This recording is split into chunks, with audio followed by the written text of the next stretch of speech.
शुक्लाम्बरधरं विष्णुं शशिवर्णं चतुर्भुजं प्रसन्नवदनं ध्यायेत्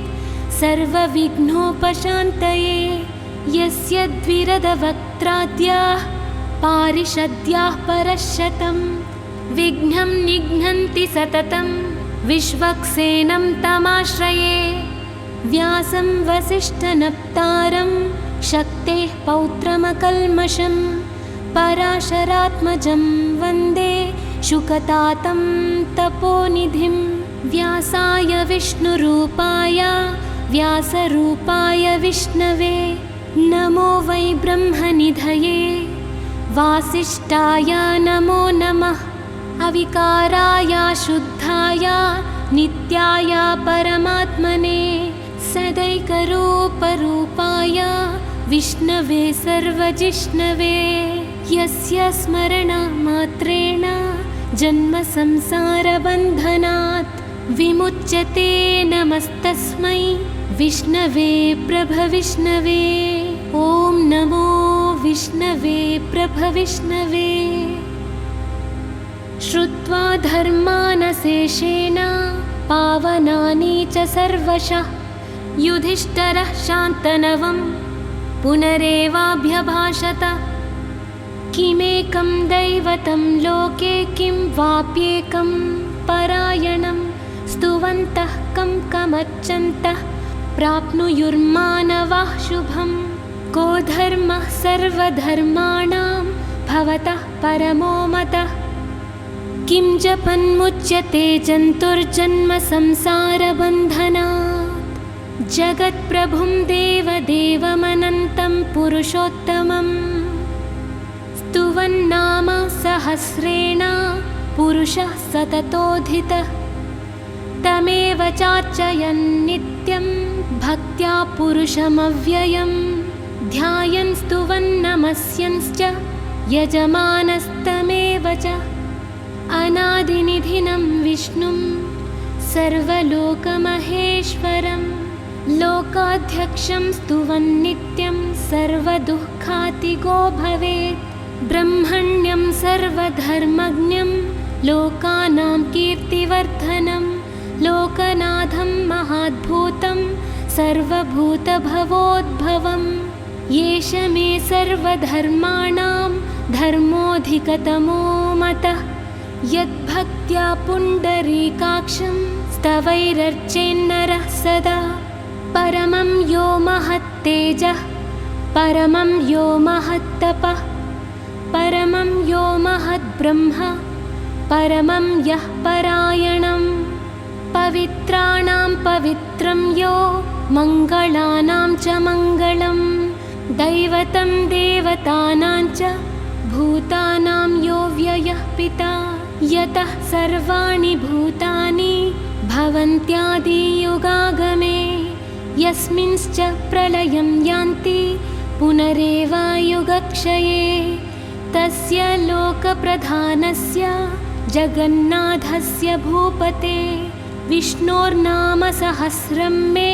शृणु पापभयापहम्। यानि नामानि गौणानि विख्यातानि महात्मनः ऋषिभिः परिगीतानि तानि वक्ष्यामि भूतये। ऋषिर्नाम सहस्रस्य वेदव्यासो महामुनिः छन्दोनुष्टुप् तथा देवो भगवान् देवकीसुतः। अमृतांशूद्भवो बीजं शक्तिर्देवकीनन्दनः। त्रिसामा हृदयं तस्य शान्तर्थे विनियुज्यते। विष्णुं जिष्णुं महाविष्णुं प्रभविष्णुं महेश्वरम् अनेकरूपदैत्यान्तं नमामि पुरुषोत्तमम्। अस्य श्रीविष्णोर्दिव्यसहस्रनामस्तोत्रमहामन्त्रस्य श्रीवेदव्यासो भगवान् ऋषि अनुष्टुप् छन्दः। श्रीमहाविष्णुः परमात्मा श्रीमन्नारायणो देवता। अमृतांशूद्भवो भानुरिति बीजं देवकीनन्दनः स्रष्टेति शक्तिः उद्भवक्षोभणो देव इति परमो मन्त्रः शङ्खभृन्नन्दकीचक्रीति कीलकम् शाज्गधन्वा गदाधर इत्यस्त्रम् रथाङ्गपाणिरक्षोभ्य इति नेत्रम् त्रिसामा सामगः सामेति कवचम् आनन्दं परब्रह्मेति योनिः ऋतुः सुदर्शनः काल इति दिग्बन्धः श्रीविश्वरूप इति ध्यानम् श्रीमहाविष्णुप्रीत्यर्थे श्रीसहस्रनामजपे विनियोगः क्षीरोधन्वत्प्रदेशे शुचिमणिविलसत्सैकते मौक्तिकानां माला क्लुप्ता सनस्ता स्फटिकमणिनिभैर्मौक्तिकैर्मण्डिताङ्गा शुभ्रैरभ्रैरदभ्रैरुपरि विरचितैर्मुक्तपीयूषवर्षैः आनन्दीना पुनीयादरिनलिन गदाशङ्खपाणिर्मुकुन्दः यदसुरनिलश्चन्द्रसूर्यौ तनेत्रे कर्णावाशा शिरोद्यौर्मुखमपि दहनो यस्य वास्तेयमब्धि अन्तःस्थं यस्य विश्वं सुरनरखगो भोधिगन्धर्वदैत्ये चित्रं रम्यते तं त्रिभुवनपुषं विष्णुमीशं नमामि। ॐ नमो भगवते वासुदेवाय। शान्ताकारं भुजगशयनं पद्मनाभं सुरेशं विश्वाधारं गगनसदृशं मेघवर्णं शुभाङ्गं लक्ष्मीकान्तं कमलनयनं योगिहृद्यानगम्यं वन्दे विष्णुं भवभयहरं सर्वलोकैकनाथं मेघश्यामं पीतकौशेयवासं श्रीवत्साङ्कं कौस्तुभोद्भासिताङ्गं पुण्योपेतं पुण्डरीकायताक्षं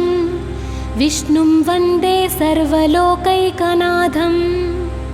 नमः समस्तभूतानामादिभूताय भूभृते अनेकरूपरूपाय विष्णवे प्रभविष्णवे सशङ्खचक्रं सकिरीटकुण्डलं सपीतवस्त्रं सरसीरुहेक्षणं सहारवक्षास्थलशोभिकौस्तुभं नमामि विष्णुं शिरसा चतुर्भुजं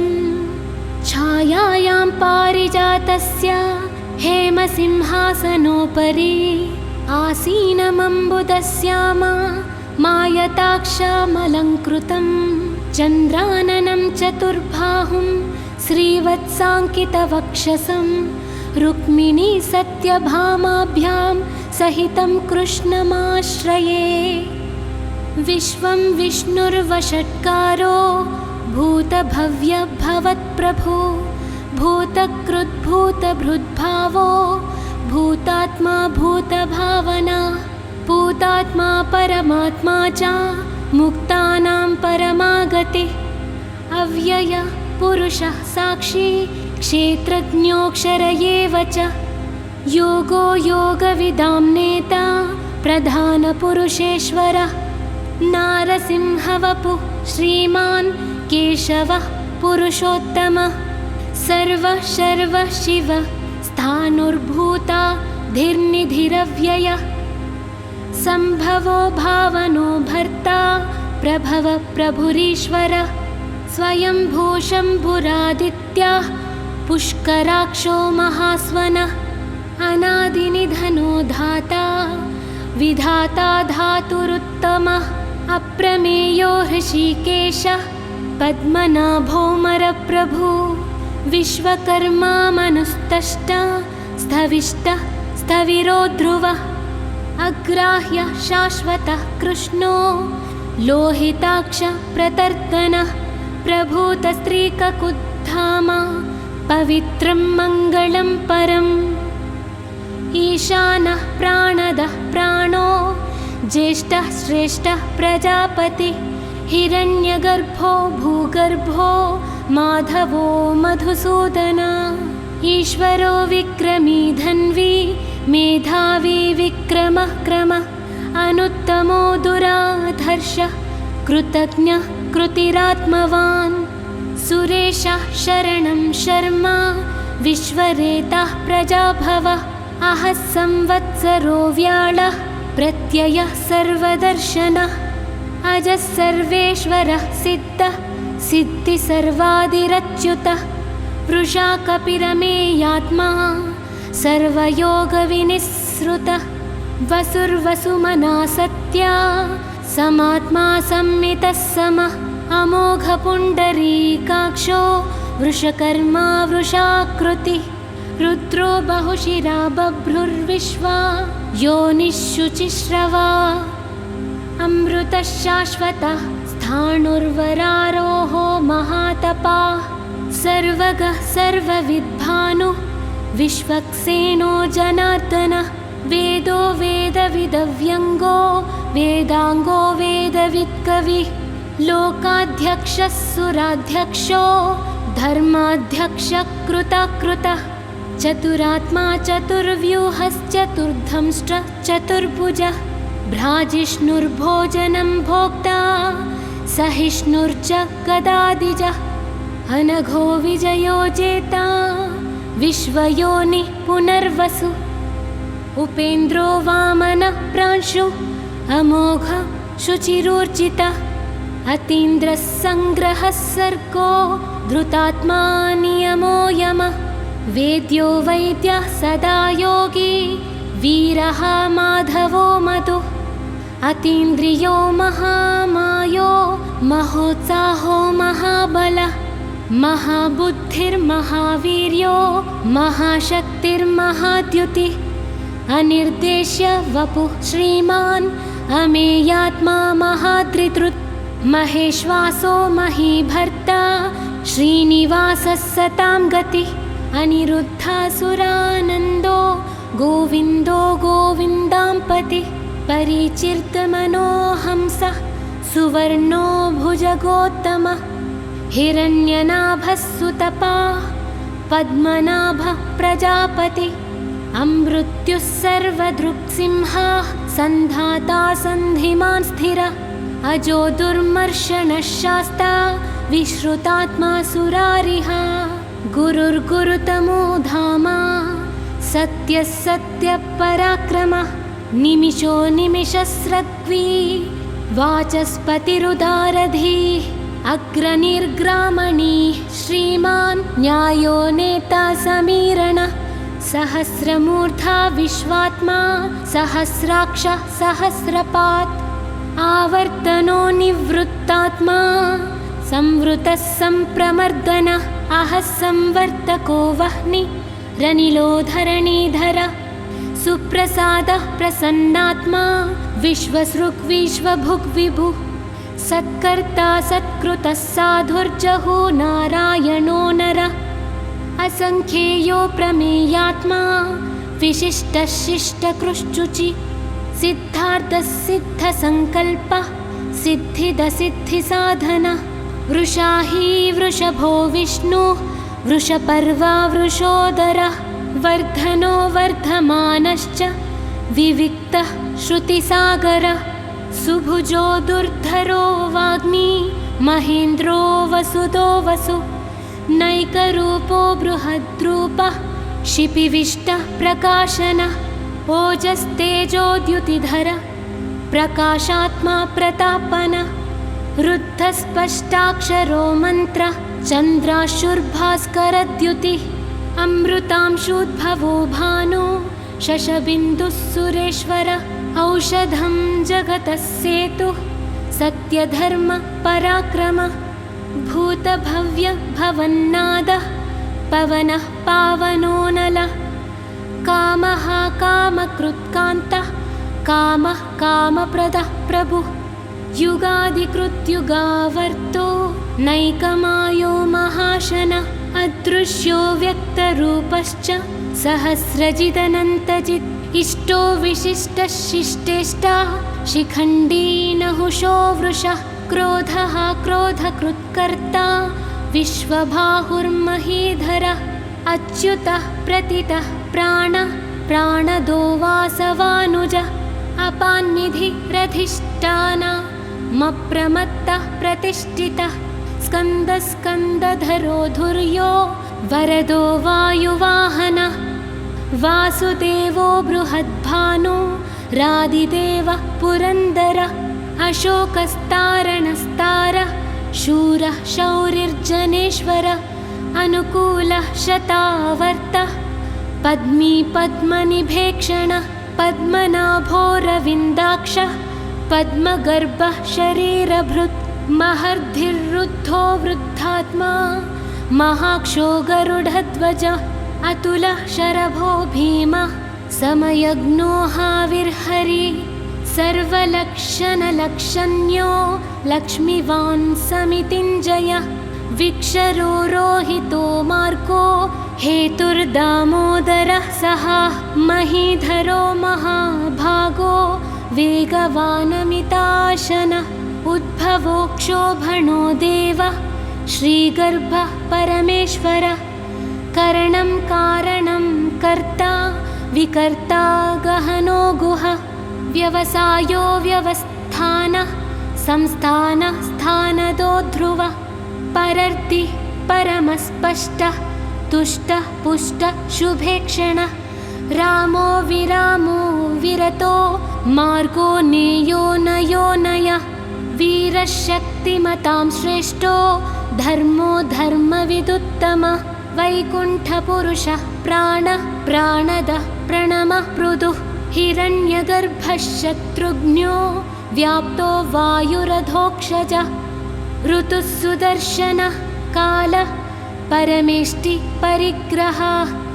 उग्रः संवत्सरो दक्षो विश्रामो विश्वदक्षिणः विस्तारः स्थावरस्थाणु प्रमाणं बीजमव्ययम् अर्धोऽनर्धो महाकोशो महाभोगो महाधन अनिर्विण्णः स्थविष्टो भूर्धर्मयूपो महामुख नक्षत्रनेमिर्नक्षत्री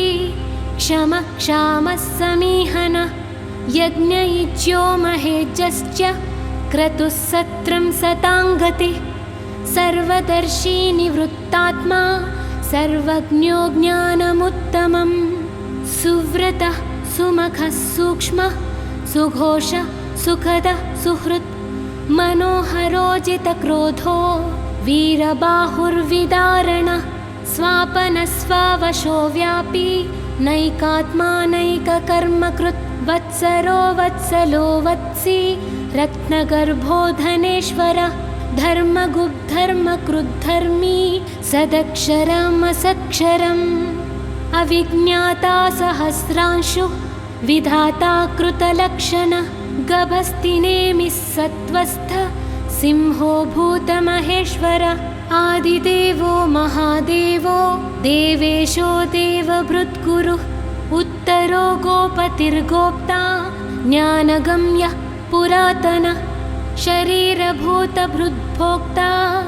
कपीन्द्रो भूरि दक्षिणः सोमपोऽमृतपः सोमः पुरुजित्पुरुषत्तमः विनयोजयः सत्यसन्धो दाशार्हा सात्वतां पतिः जीवो विनयिता साक्षी मुकुन्दोऽमितविक्रमः अम्भोनिधिरनन्तात्मा महोदधीशयोऽन्तकः अजो महर्हा स्वाभावो जीतामृतः प्रमोदनः आनन्दो नन्दनो नन्दः सत्यधर्मा त्रिविक्रमः महर्षि कपिलाचार्यः कृतज्ञो मेदिनीपतिः त्रिपदस्त्रिदशाध्यक्षो महाशृङ्गः कृतान्तकृत् महावराहो गोविन्दः सुषेणः कनकाङ्गदी गुह्यो गभीरो गहनो गुप्तश्चक्रगदाधरः वेधास्वाङ्गोजितः कृष्णो दृढः सङ्कर्षणोच्युतः वरुणो वारुणो वृक्षः पुष्कराक्षो महामनः भगवान् भगः नन्दी वनमाली हलायुधः आदित्यो ज्योतिरादित्यः सहिष्णुर्गतिसत्तमः सुधन्वाखण्डपरशुर्धारुणो द्रविणप्रद दिविस्पृक् सर्वदृग्व्यासो वाचस्पतिरयो निजः त्रिसामासामगः साम निर्वाणं भेषजं भिषक् सन्न्यासकृच्छमः शान्तो निष्ठा शान्तिः परायणम् शुभांग शान्तिदः स्रष्टा कुमदः कुवलेशयः गोहितो गोपतिर्गोप्ता वृषभाक्षो वृषप्रियः अनिवर्ती निवृत्तात्मा संक्षेप्ता क्षेमकृच्चिवः श्रीवत्सवक्षा श्रीवासः श्रीपति श्रीमतांवरः श्रीदः श्रीशः श्रीनिवासः श्रीनिधि श्रीविभावन श्रीधर श्रीकर श्रेयः श्रीमान् लोकत्रयाश्रयः स्वक्ष स्वंग शतानन्दो नन्दिर्ज्योतिर्गणेश्वरः विजितात्मा विधेयात्मा सत्कीर्तिश्चिन्न संशयः उदीर्ण सर्वतश्चक्षु रनीशं शाश्वतस्थिरः भूषयो भूषणो भूतिरशोकः शोकनाशनः अर्चिष्मानर्चितः कुम्भो विशुद्धात्मा विशोधनः अनिरुद्धो प्रतिरथः प्रद्युम्नोमितविक्रमः कालनेमिनिः शौरी शूरः शूरजनेश्वरः त्रिलोकात्मा त्रिलोकेशः केशवः केशिहा हरि कामदेवः कामपालः कामीकान्तः कृतागमः अनिर्देश्य वपुर्विष्णु वीरोऽनन्तो धनञ्जयः ब्रह्मण्यो ब्रह्मकृद्ब्रह्मा ब्रह्मा ब्रह्मा विवर्धनः ब्रह्माविद्ब्राह्मणो ब्रह्मी ब्रह्मज्ञो ब्राह्मणप्रियः महाक्रमो महाकर्मा महातेजा महोरगः महाक्रतुर्महायज्वा महायज्ञो महाहवि स्तव्यस्तवप्रियः स्तोत्रं स्तुतः स्तोतारणप्रियः पूर्णः पूरयिता पुण्यः पुण्यकीर्तिरनामयः मनोजवस्थिर्धकरो वसुरेता वसुप्रदः वसुप्रदो वासुदेवो वसुर्वसुमनाहवि सद्गतिः सत्कृतिः सत्ता सद्भूतिः सत्परायणः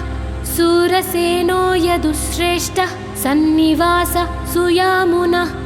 भूतावासो वासुदेवः सर्वासु निलयो नलः दर्पः दर्पदो दृप्तो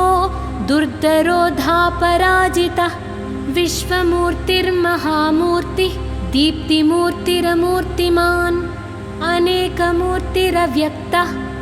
शतमूर्तिः शताननः एकोनैकः सवः कः किं यत्तत्पदमनुत्तमम् लोकबन्धुर्लोकनाथो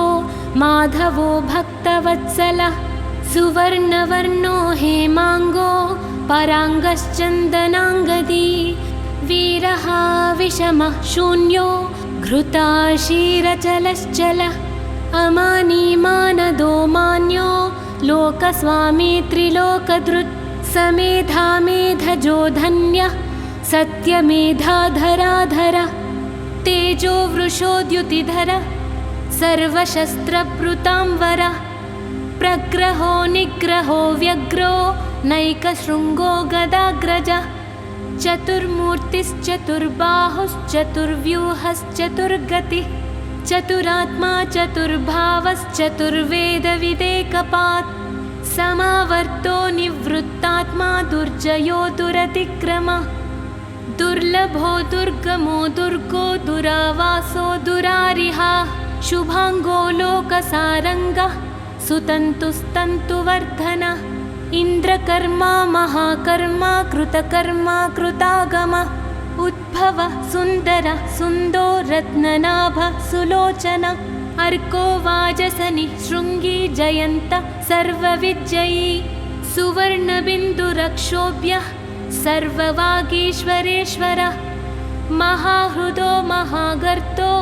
महाभूतो महानिधिः कुमुदः कुन्दरः कुन्दः पर्जन्यः पवनोऽनिलः अमृताशोऽमृतवपुः सर्वज्ञः सर्वतोमुखः सुलभः सुव्रतः सिद्धः शत्रुजिच्चत्रुतापनः न्यग्रोधोदुम्बरोऽश्वत्थः चाणूरान्ध्रनिषूदनः सहस्रार्चिः सप्तजिह्वाः सप्तैधाः सप्तवाहनः अमूर्तिरनघोचिन्त्यो भयकृद्भयनाशनः अणुर्बृहत्कृशः स्थूलो गुणभृन्निर्गुणो महान्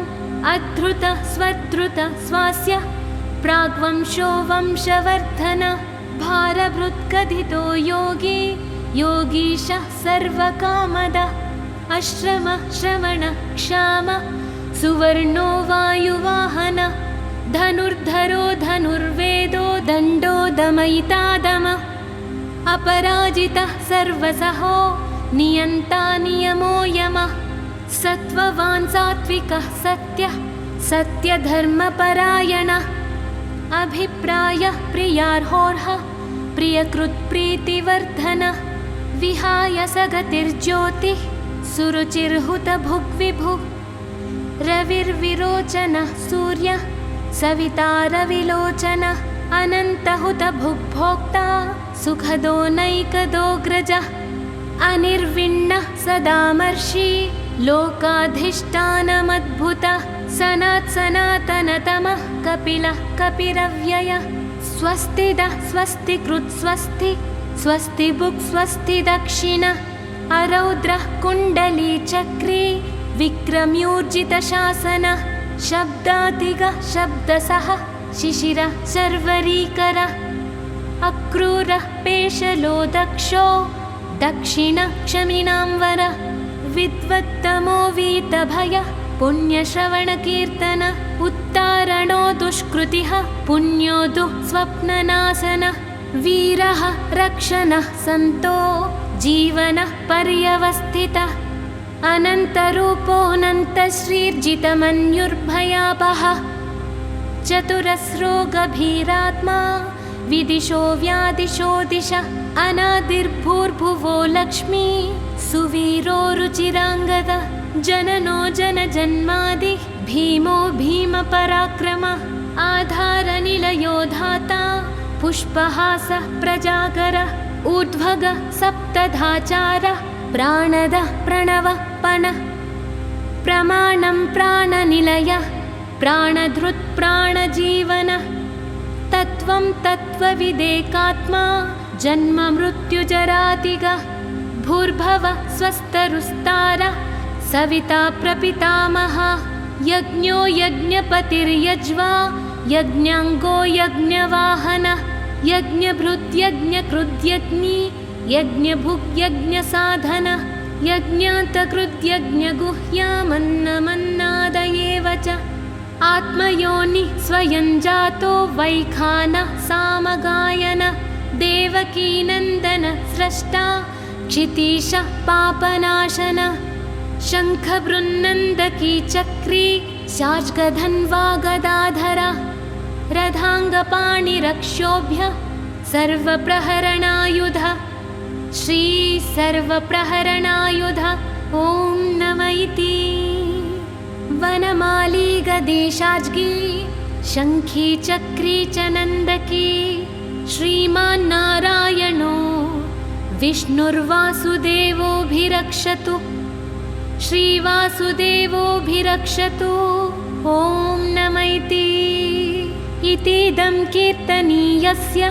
केशवस्य महात्मनः नाम्नां सहस्रं दिव्यानामशेषेण प्रकीर्तितं य इदं शृणुयान्नित्यं यश्चापि परिकीर्तयेत् नाशुभं प्राप्नुयात् किञ्चित् सोमुत्रेह च मानवः वेदान्तगो ब्राह्मणः स्यात् क्षत्रियो विजयी भवेत् वैश्यो धनसमृद्धः